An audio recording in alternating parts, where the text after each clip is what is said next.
Hello everyone and welcome to vlog 6, the coaching process.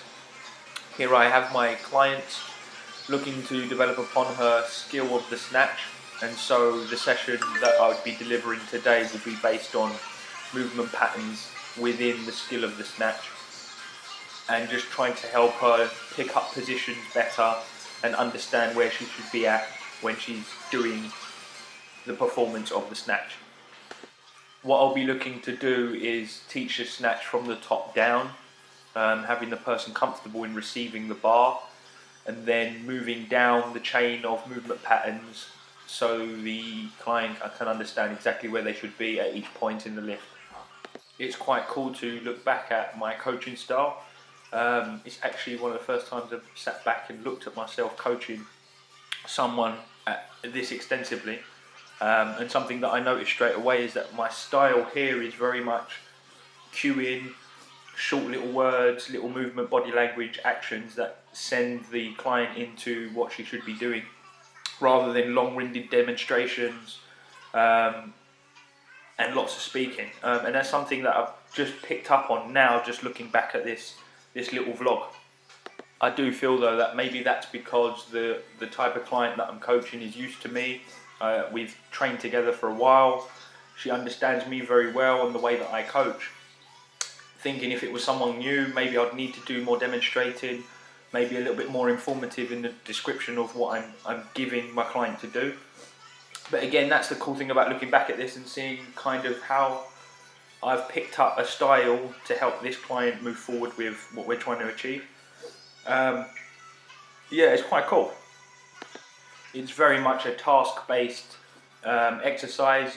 I give a task, I let the athlete do the task given, and then I re-intervene with a new task, or do this task again. So it's very task intervene based session, and I think that maybe is the style of session as well, because it is very skill based. What we're trying to do is teach positions and executions of movements, rather than maybe if it was an actual training session where we're trying to develop upon energy systems and things like that.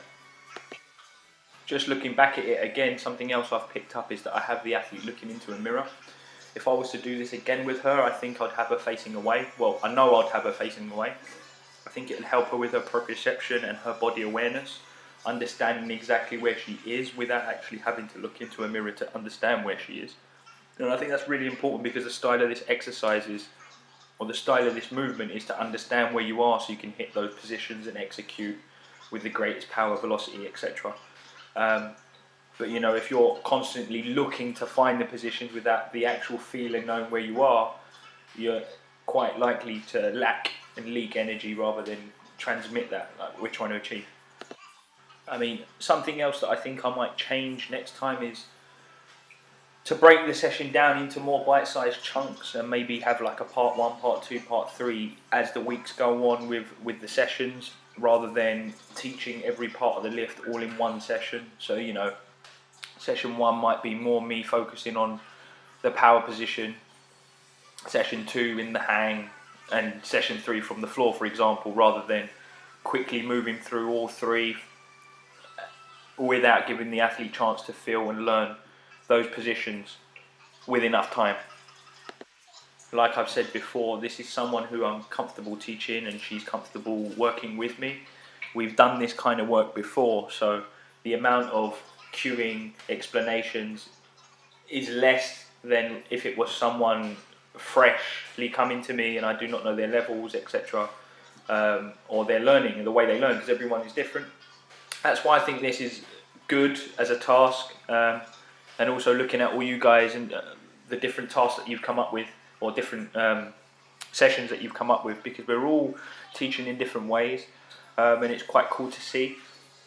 But just looking at this session, it appears quite clear that a lot of the stuff that I'm doing is very much cueing, indicating and body language stuff to get the athlete to move on to the next task.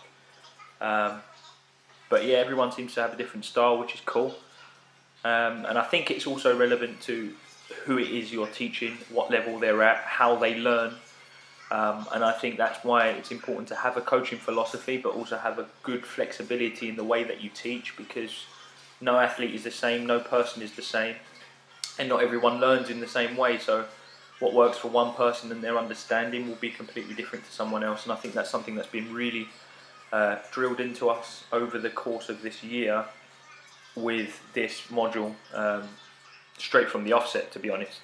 But I've enjoyed the task and look forward to doing more.